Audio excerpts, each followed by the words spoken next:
The 2026 sprint car season is officially heating up, and it is time that we make a little bit of a return. My bad, I've been sick. But we've got some All-Star Circuit of Champions news that's dropped, some crew chief news for the High Limit Series. We'll talk a little bit about both those things here today on this edition of Sprint Car Central.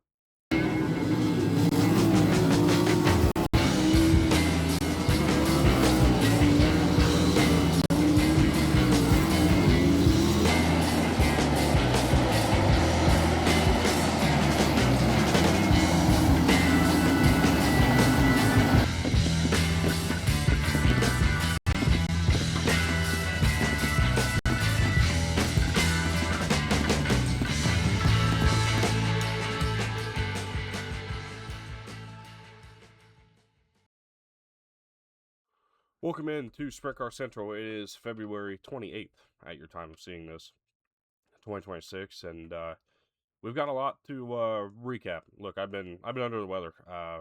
Allergies, flu symptoms, I don't really know. It's been kind of a mix, but just haven't felt great all week. So I never really felt like putting a video out would be appropriate. I don't really think that not being able to put out my best work is within reason. So just figured I'd take a couple days off, relax. We didn't really have a whole lot going on. We saw the ASCS last week at Central Arizona with some good racing. I enjoyed it. Watched a little bit of both of those races. Was busy with family in town too. But saw Wyatt Miller made both of his features. That was pretty cool. Saw some really solid action on Sunday night specifically. So we'll see. They come back again tomorrow night. Actually, the ASCS is in action for the final night of their deal out there. And then the World of Outlaws on Sunday and Monday for Bike Week. We'll get a preview for that tomorrow, so make sure you're keeping an eye out for that. But outside of that, some news that's dropped over last week. Let's go ahead and talk a little bit about it. We'll go ahead and start with Sye Lynch, has announced a brand new crew chief, Heath Moyle, going to join this Mercedes Motorsports group. Really excited to see what Sye Lynch has in store for him in year two. He has obviously become more and more of a prominent figure on the national touring circuit. And, I mean, it's just a really, really cool opportunity for him. I think that team is trying to become a winning race team, and they obviously have a lot behind them. So I think it's inevitable that they'll win a race at some point. They've been really close a few times. I think they have won races before, but that's going to be really embarrassing. I'm pretty sure they won. I'm sitting here thinking I can't remember if they won or didn't or were that close. I can't remember how it worked. It was Lucas Oil that I'm thinking of. But Sye Lynch has been close to winning multiple times, even otherwise, and really just trying to become a more constant at the front of the pack the course of the season with High Limit, of course, vying for those chartered positions, if you will. All that's a really big deal for the High Limit side of things. So I think that's a really solid move for Sye Lynch and that team. Moving away from that, Todd King is announced that he's going to participate with the All-Star Circuit of Champions in 2026. I can't remember if I mentioned Bobby Elliott doing so as well, so I'll throw him in here in the same boat, or in the same breath. Both these guys, excited to see what they'll be able to do. Todd King's had some fun runs in the past, of course, more of a guy native to Wisconsin. You'll see him up there a lot over the course of the years with the World of Outlaws and High Limit groups when they go up there. But this is a chance for Todd King to go and kind of make his own path here. This is an area that he's not really familiar with, not really been. But a chance for them to be competitive. For Bobby Elliott, it'll be year two with the All-Stars.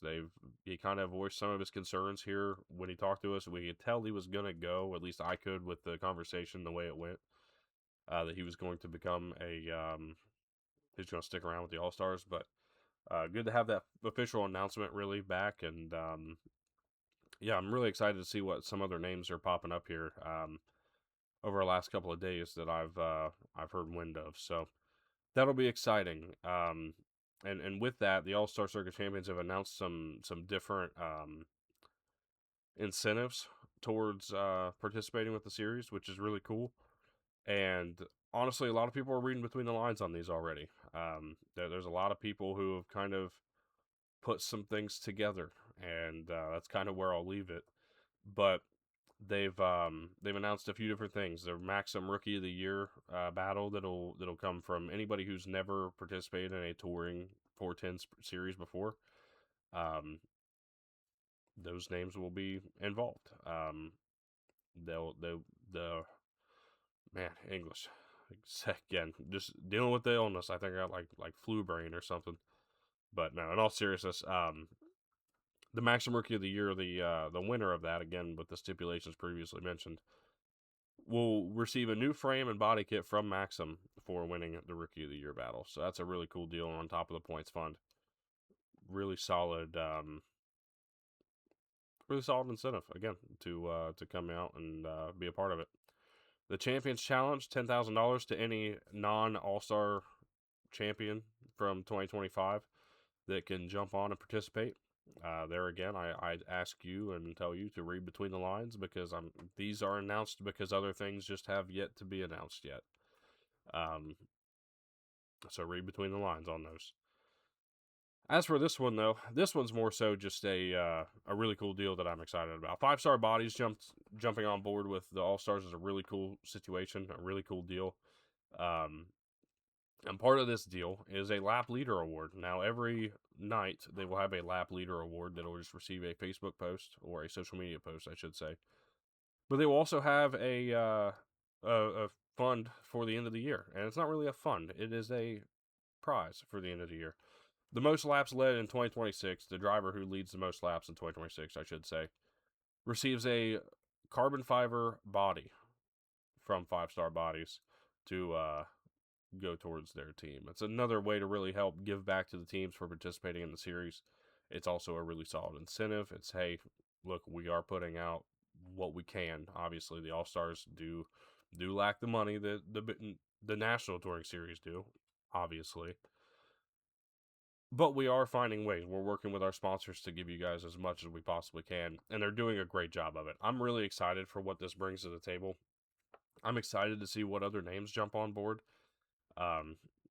Again, waiting just a couple announcements out really is what I'm doing at the moment, but I do tell you to read between the lines. If something sounds like it makes sense, it probably does. So that's where I'll leave it there. All Stars, excited for that preview coming up later on in, just before the season starts. It'll probably be late March, early April. I have a guest lined up for that show. Make sure you stick around for that. As for the High Limit Series preview, since we talked about High Limit today, that series preview is coming up next week. Very excited to get that out. I have a lot of research already gone into it, a lot of stuff coming out as time goes on. The Rookie of the Year battle, we just talked about that. That was our last video. If you didn't check that out, many of you didn't. I don't know. I don't feel like it hit the sub boxes the way it should have, but that video should have. I felt like was better than it deserved, or was better than deserved better than what it got, simply because I don't really know. I think it was timing, maybe. But make sure you go check that out. We talked about Hank Davis joining the High Limit Series as a Rookie of the Year for Michael Ditcher Motorsports, what that means for the Rookie of the Year battle with Tanner Holmes, and giving you guys a little bit of a rundown on who Hank Davis is. So go check that out if you haven't already. Make sure you stick around. If you're new, please like and subscribe. It helps me out. It also helps you find more interesting sprint car content. Not only does it with me, but it'll hit your algorithm for other things. I tell you this to say that make sure you keep your eyes open. Tomorrow we will preview Bike Week. I've got a few different things lined up for that. Some storylines, some things we're looking at as we go into another week of World of Outlaws racing. As the World of Outlaws season is officially going to be in full swing now. It's no more breaks going forward. It's going to be a long year for them. High Limit's getting ready to kick off. They've announced some interesting things for their Las Vegas event, including trackside parking. Pretty cool. You can park along the backstretch if you get that ticket. You'll have to pay for the pit pass, but you can reserve one of those spots and park next to the racetrack and watch from your car if you so choose, or just throw a lawn chair out in front of your car and watch that way as well. A really cool event. Las Vegas last year was fun. It was a learning experience, but it was fun to watch. So really excited to see what that brings to the table. They've got a lot going on. Obviously, just announcing interstate batteries on board. So some really cool stuff coming down the line. It's been a slow start to the year, as it always is, but it's officially time for some sprint car racing on the national level. So make sure you stick around. We got a lot to talk about. We'll be around. Appreciate you guys so much. Again, please like and subscribe. If not, no big deal. We'll see you on the flip side. Make sure to tune in tomorrow. We'll have that World of Outlaws Bike Week preview. And with all that further said, have a great rest of your day, and we'll see you next time.